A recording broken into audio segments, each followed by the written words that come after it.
Hello folks, I'm John Myrie and welcome to the Wisconsin Northland Outdoors. On this week's show we have reports and tips for you from Jarrett McCarthy down at Hayward Bait and Bottle, and then we talk with Brad Rue from Musky Innovations, and then lastly we talk with our local Wisconsin DNR fish biologist Max Wolter. Lots to cover on this week's show, all coming up right after these messages. Find your perfect Can-Am ATV or side-by-side at Hayward Power Sports. The all-new 2023 Can-Am Outlander ATVs were redesigned with the rider in mind for unmatched fun and value.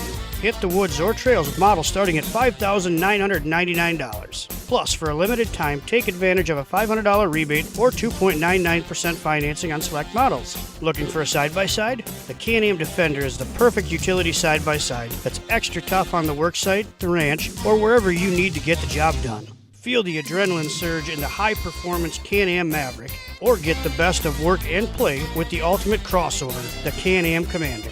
Claim the side-by-sides that fit your needs today and enjoy financing as low as 1.99% for 36 months on select models. Make every hunt a success, every trail ride an excitement-filled adventure, and make light work of your heavy-duty jobs. All with a brand-new Can-Am off-road vehicle from Hayward Power Sports, just 10 minutes east of Hayward on Highway 77. Offer subject to credit approval. See dealer for details. Riding along in my automobile. Bumping into things unexpectedly? Make your first choice for collision repair. Ernie's Auto Body, featuring the most advanced collision repair facility in Northwest Wisconsin. With a state-of-the-art spray, bake down, draft paint booth for that better-than-new finish, laser technology for precision frame alignment, loaner cars available, computerized estimates, written guarantees, and documented unmatched customer service, the clear choice is Ernie's Auto Body, south of Hayward on Highway 63 and Nursery Road, where quality is no accident. Lynn's Custom Meats and Catering welcomes you to stop by for their great lunch menu. And while you're there, Lynn's also has a great selection of custom-cut meats and sausages, as well as many varieties of snack sticks, jerky, fresh cheese curds, and much more. Lynn's is open Mondays through Fridays from 9 to 5:30 and 9 to 4 on Saturdays. Lynn's Custom Meats and Catering in Hayward.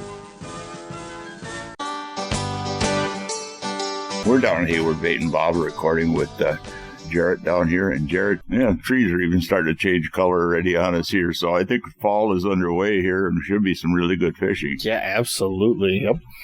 Pan fishing. I know I like pan fishing in the fall too, and they really find deeper water patterns, and they'll be bunched up pretty thick. Yep, they absolutely will. A lot of those fish will start migrating out towards the basin. You'll still have those groups of fish that are patrolling the weed lines, but you get a lot of crappies that'll head out to that 25, 30 feet of water, and they'll be, kind of roaming, suspended or closer to the bottom, early on in the winter, while there's still a whole bunch of oxygen out there in the fall. But, the bite when we get to fall for all kinds of species, fish are putting on that feed bag, so it's going to be game on for a little while. And the walleye fishing, that'll start picking up too. Absolutely. Yeah, she's been kind of slow. Still some guys out there getting them trolling, especially on the flowage. But yeah, as soon as that water starts cooling down, that minnow bite will really heat up for, that walleye sucker bite with wallies and for smallmouth alike on some of the lakes around here. But yeah, fishing is slated to get really good here really fast. One of my favorite presentations for fall is becoming a drop shot rig with a sucker minnow on it. Both smallmouth and a walleye seem to be irresistible to them when you park it in front of their face. Absolutely. You're moving it. You're not letting it sit on a slip bobber or what have you. You're maintaining constant depth off bottom, so you know that you're not keeping that minnow sitting in weeds or in the muck down there or what have you, and it's irresistible to a passing walleye or smallie. It's kind of interesting watching it on live scope, too, because with that Garmin live scope, watch this walleye, say, drop it down, and it drops, and you watch them swimming up to it. Same thing with smallmouth. It's at their level. That's where you want it. It makes everything a lot more interesting watching on live scope. How about bass fishing in the fall? I mentioned bass here. Smallmouth action is one of my favorite times to get big smallmouth. Absolutely. Those smallies, when they start putting on the feed bag, they're acrobatic and energetic enough, but when you start putting a couple more pounds behind some of those fish, it gets really fun really fast. And I think one mistake a lot of people know that they bite good on minnows, but they don't use big enough minnows. I mean, I use a lot of times northern pike bait for smallmouth. And that goes for a lot of fish, a lot of anglers are out there, they're fishing, sometimes too small of baits where you can really get away with some bigger presentations for these fish, and it'll also help you catch some of the bigger fish in those schools. Northern pike and musky, what are you hearing there? Musky fishing has been relatively solid lately, out on a lot of different lakes. We're hearing a lot of anglers that are seeing fish. seems like we're hearing every other day some guys coming in getting some really nice, healthy-looking fish, seeing a lot of pictures.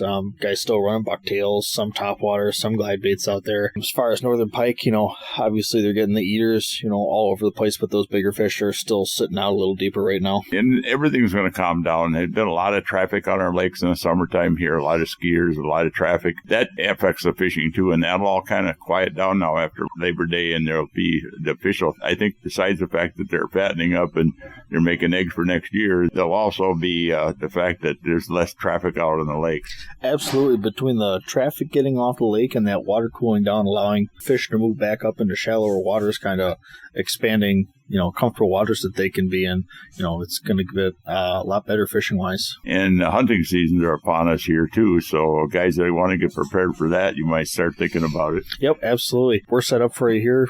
John's working on all their archery and crossbow needs, restringing, retooling. We're full of ammunition down here. If you're looking to order a, brand new gun for the season, definitely come on down, see John or myself. We'll take care of you. Make sure you got your license for this year. If you're late to go out and get your doe tag, I strongly suggest you go take a look into them before there's none left. But yeah, absolutely. And the fishing too, you're geared up for that, for anything they might need for late fall, walleye, panfish, muskie, whatever. Absolutely. Or, we're sitting down this time of year starting to look at what we've got going for next year, what we've got going for ice this year. So if you got anything crawling around the back of your head that you want to get your hands on this year or next year, come on down, chat with us, and we'll make sure we have it coming for you. You already know what a lot of the new stuff is. You go to all these shows. Absolutely. There's some really cool stuff out there that we're going to be bringing in for this next year that we've seen so far. It's really interesting. Well, Jarrett, thank you for taking the time with us here. Yep. Thanks for having me again, John. Well, folks, we need to take a break right now and hear from some of the fine sponsors that make this show possible every week. When we come back, we'll be talking musky fishing with soft plastic lures with Brad Rue from Musky Innovations. So stay tuned. We'll be back right after these messages. Hayward Bait and Bottle is your one-stop for the Hayward area's largest selection of rods, reels, lures, fishing electronics, boating supplies, and much more. Whether you fish for bass, walleyes, panfish, or muskies, at Hayward Bait and Bottle you'll find everything you'll need for a successful season. Check out their huge selection of musky baits, and again this year, they've expanded their selection of soft plastic bass and walleye baits. In the bottle shop, you'll find a full selection of beer and liquor. Hayward Bait and Bottle is your one-stop sport and bottle shop. The Hayward Lakes Visitors and Convention Bureau in Sawyer County, Wisconsin welcomes you to our Northwoods hometown. No matter the season, no matter the activity, you'll always be surrounded by our great outdoors. What more could you ask for in a vacation destination? Woods, waters, world-class events. Contact us for information on lodging, dining, attractions, events, trail conditions, and more. Order your free vacation guide and start planning your getaway today. Visit us at haywardlakes.com or call 1-800-724-2992. Get the deal of a lifetime on a new Lund from Hayward Power Sports. Truth is, our 2023s arrived late and we missed out on early season sales. So we have a huge inventory of them, but desperately need to make room for the 2024s. It's the perfect storm for incredible deals. From the entry-level Lund Adventure to the awesome Lund Impact XS and everything in between. They're all rigged with Mercury outboards and offered at blowout prices. Get your new Lund at Hayward Power Sports, just 10 minutes east of Hayward on Highway 77. Welcome back to another segment of this week's Wisconsin Northland Outdoors, and this part of the show is brought to you by the Hayward Lakes Visitor and Convention Bureau. For more information on lodging and vacationing here in the Hayward Lakes area, check out their website at haywardlakes.com. Well, folks, fall musky fishing is here, and on this week's show, we talk with Brad Rue from Musky Innovations. I had a chance to talk to Brad at one of the sports shows about using soft plastic lures to catch muskies. Brad, you were probably the first guy out there doing a lot of stuff with musky rubber, and your products have caught, I don't know how many thousands of muskies, I think, big ones too. Yeah, that's for sure. We've been doing this since 1993. I never thought it would go this long, but yeah, we're definitely, our focus is obviously soft plastics, and we've really, made that our niche in the industry for sure. Well, soft plastics, they catch muskies and fish anytime, but it seems like when you get into cold front conditions, cold water conditions, they're even better, it seems like. Yeah, for sure. They really seem to shine in that situation, and also pressured waters. I think where sometimes you'll you'll feel that fish get like conditioned to certain lures and stuff. I think it's harder for them to get conditioned to soft plastics. I think they just feel a little more real in the water to them. Feels like something that's just displacing water and just wiggling like what they're eating would do. Well, it doesn't do the same thing twice. I mean, you look at the tail on a bulldog, for instance, it moves a whole lot of different directions. It doesn't just move one particular pattern like a tail on a hard bait. That's exactly right, and everyone works a bulldog different. I've been with literally hundreds of different people in their boats, my boat, fishing, and it seems everyone works them a little different, but yet everyone's successful with them, and that's the beauty of soft plastics. And you don't have to work them one way. I was going to ask you about that. I mean, I know I use a lot of stop and go and lift and drop on them, but I've had people in the boat just throw them out there and crank in a bulldog and catch fish. So yeah, absolutely. Like I said, there's really no wrong way to do it. Similar as your experience. I've caught them straight cranking over tops of weeds. I've caught them ripping them, slow rolling them, bouncing them off bottom. They're pretty versatile. What do you recommend a guy trying for a bait? The bulldog is that one that's pretty universal, but how do you I know you've got a bunch of different baits. How do you pick which bait's going to be the bait you want? The depth you're fishing or what? Well, part of it's the depth. If someone comes to a show like this and first question I'll ask them is, how long have you been fishing? If they're more of a novice, I try to put them more towards a lure like the shallow invader, for instance. Mostly the reason is you can't really get in trouble with a shallow invader because the lure does float. So if you straight crank it, obviously it goes down, 4 or 5 feet. You can pause it, but it won't sink to the bottom. You won't get snagged. It'll float up, but yet the lure's got a lot of great action, and it's similar to a soft plastic with the swimming tail that it has. So I'll lean a person like that more towards that. And then, as you go on and maybe get a little more experience, then go towards the bulldogs. And I got all kinds of sizes, from 4-ounce regular ones to ones that weigh a pound. And again, part of that's experience, but it's also what body of water they're fishing. You can pick colors and sizes, what their forage base is and stuff like that. Maybe younger kids, I'll say, use a regular dog or a spring dog, get them used to that, and then they can move up to the bigger stuff. I know when it comes to the bulldog in particular, I've seen a lot of times where you'll get somebody in the boat that, man, that thing is too much to work to throw, or they hear it's too much work to throw. They're not going to throw them because they're a lot of work. But it all comes down to the rod and reel and how you work it. They're really not that hard to work if you got the right gear and the right rod and throw them. You don't bullet to cast them out, you lob them out there. That's interesting you say that because people always ask me about that. Oh, I don't know if I can throw that. That's really a lot. But you're right. If you have the rod that matches what you're throwing, and the key to throwing soft plastics, and there's 2 reasons for it. One is you don't want it to tangle in the air because then you're going to, get the hooks over the leader, and obviously you got to reel in a big ball of rubber. And second is, like you said, you don't bullet cast them like maybe you would a bucktail. What you want to do is you want to get the lure behind you on the rod, load that rod up with the weight of the lure, and then let the rod and the lure's weight do all the work. And honestly, I've seen 70, 75, 80-year-old men throw mags and pounders all day long if you do it right. Yeah, and one thing too about the rods is that if you don't have a heavy enough rod, it's hard to get a hook set sometimes when they get a good glom on that rubber. Yeah, absolutely. You definitely want a rod with a fast tip, which means one that doesn't bend real easily. For 2 things, casting it out helps, and a longer rod too. I like to use at least an 8-foot because you just get that much more distance out of your cast. Plus the line's important. The no stretch line I feel is really important, and again, because when that fish grabs that rubber bait, their teeth are going to sink into it, so you got to move that bait through their mouth to make sure the hooks get, set into their mouth. So you definitely want a rod that has a little less bend, nice long rod for casting and for hook setting, just more leverage, and of course your no stretch line.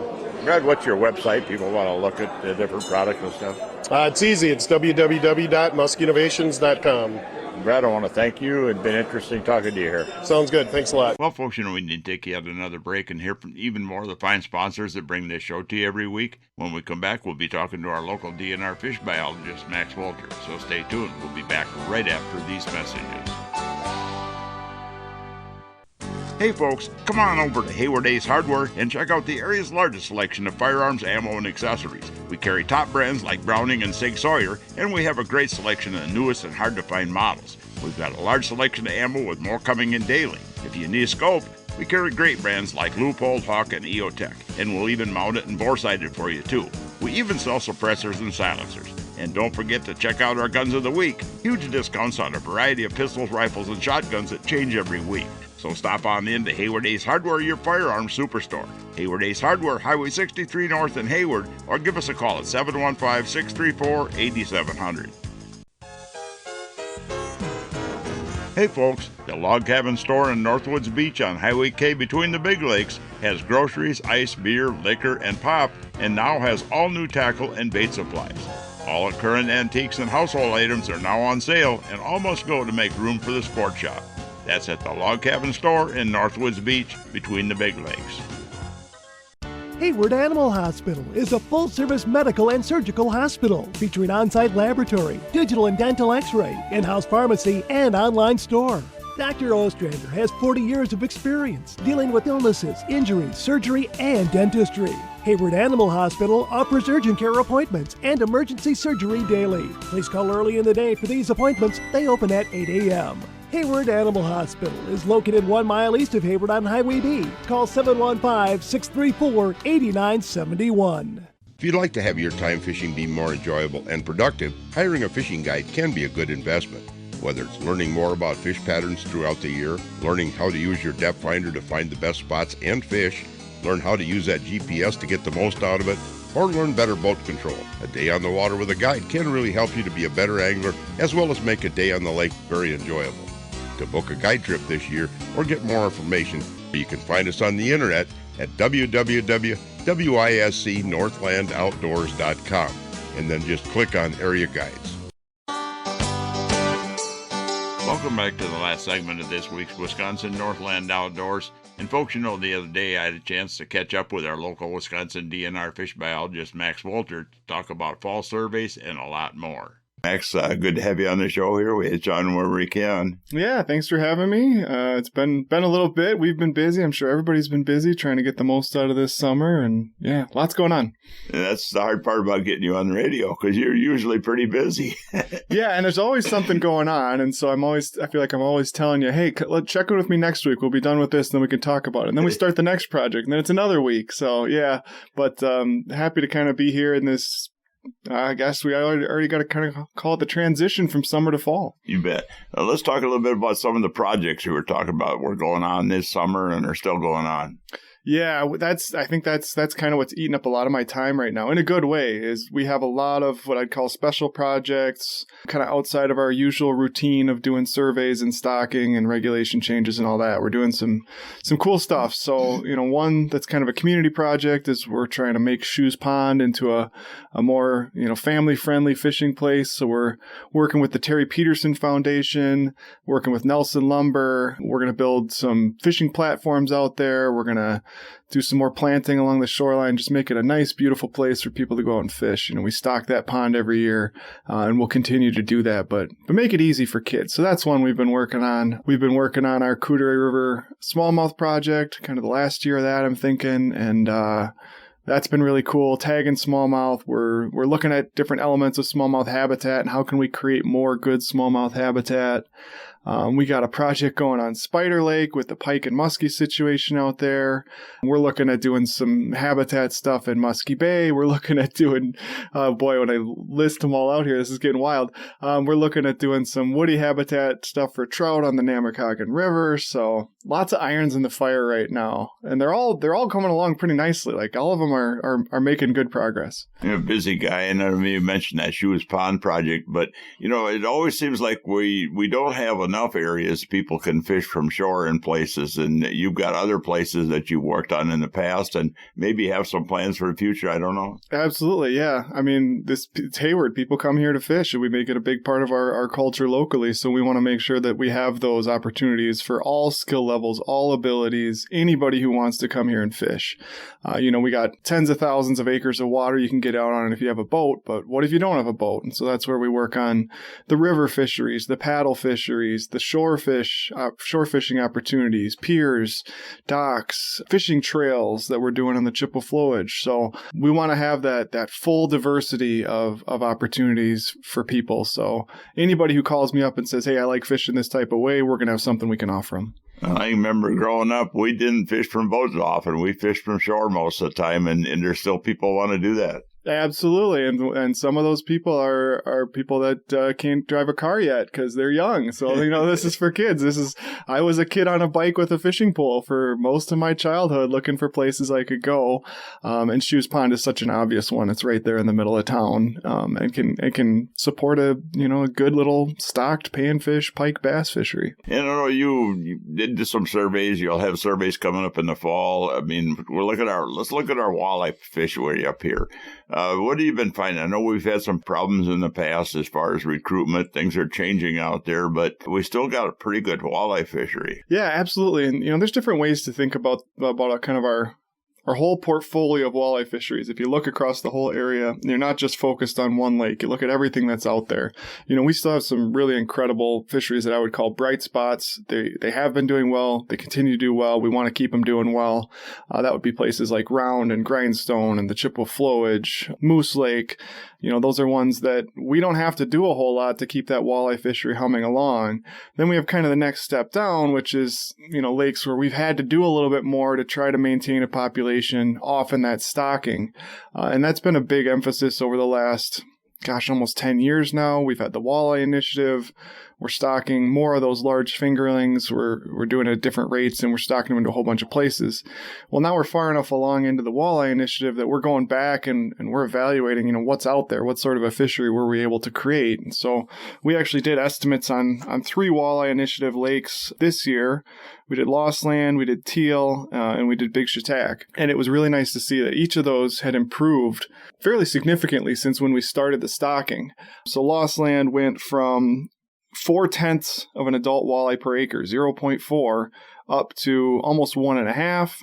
Teal went from about 1.1 up to 2.1. 2.3. So, that's nice. That's like a double or a triple what had been there. Those are better fisheries today than they were 10 years ago. That's a nice thing to be able to say, but we're certainly not all the way back to what they were before. And the one thing that we haven't seen in a lot of cases is the natural reproduction hasn't come back on teal or Lost Land or Chautauqua or Osprey or, most of these lakes where it's dropped off. And so that's still a big concern. But it is nice that with these stocking resources, when we have them, we can create some type of a fishery there while also trying to maintain the lakes that still have natural reproduction and keep those going at a good rate. Well, as far as those lakes you mentioned, there's only a handful of lakes up here that were absolutely native walleye lakes, and I believe Teal and Lost Land were probably right in there with the Chippewa River system, right? I would expect so. I mean, anything that had connection to large flowing water had walleye, and a lot of the isolated seepage lakes that didn't have that inlet or outlet probably didn't, and it was an introduced walleye population. Interestingly enough, the same is true for a lot of crappies. A lot of crappies were introduced into these lakes. People kind of take that for granted. We call it a native species, but they were a fish that was moved widely across the landscape in the early 20th century. But yeah, so, a lot of these lakes, it isn't a native species, but it's such a popular and such a highly valued one that it's a high management priority in some of these introduced fisheries. But yeah, Chippewa Flowage is a native fishery, and Teal and Lost Land, and, all up and down that Chippewa River corridor.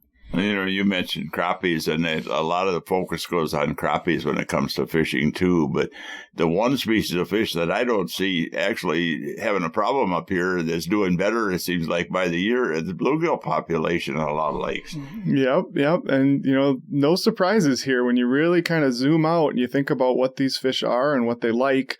Walleye are more of a cool water species. As conditions change and get warmer, they're not going to do as well. And there's a whole lot of research out there, and we're already starting to see some of those effects. The flip side is we have some warm water species where the conditions are actually becoming more favorable. And that includes bluegill that are doing quite well. They're abundant. Their growth rates are fairly good in a lot of cases, so you can get some nice bluegill. And then the other one that we talk about all the time is largemouth bass. It's not a coincidence. As the walleye conditions become a little less favorable, some of these lakes shift more towards largemouth bass, which they don't mind. The shorter winters, the warmer overall water temperatures, clearing lakes, weedier lakes, some of the invasive species issues, they take that all in stride. And so that's why some of these lakes that were historically walleye fisheries, introduced or native, are now shifting a little bit more towards bass and bluegill. It's really interesting too, and we've got walleye fishery is one of the fisheries that gets a lot of pressure up here too. And it seems like the regulation packages we got now seem to be some of the best ones I've seen. That's something I've said for years. I wanted to see better regulations. We got them now, but yet we'll have people that'll say, "Well, we ought to drop that size limit down a little bit." But it seems like they stack up right where the cutoff is as far as the legal size. That can absolutely happen. And yeah, that's going to be.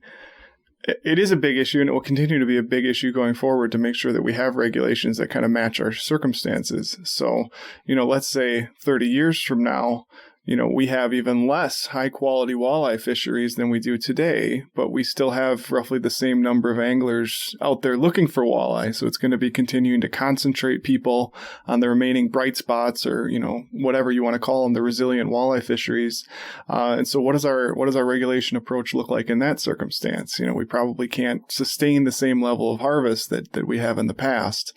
So people are seeing and have seen for the last however many years gradual shifts to being more and more conservative as this species struggles, as the harvest interest stays really high and intense.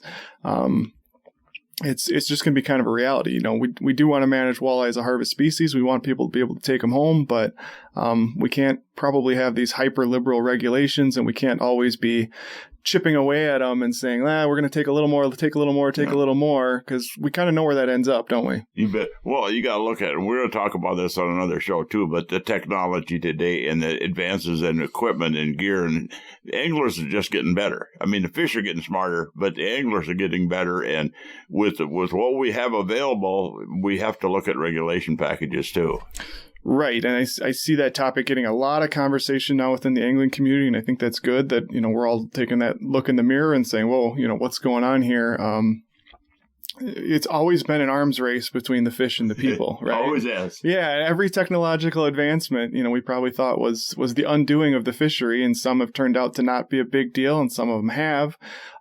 This technology stuff, I think a lot of people are saying, this is a bigger jump than what we've seen in the past in terms of how you can conceptualize a fishery and see what's out there.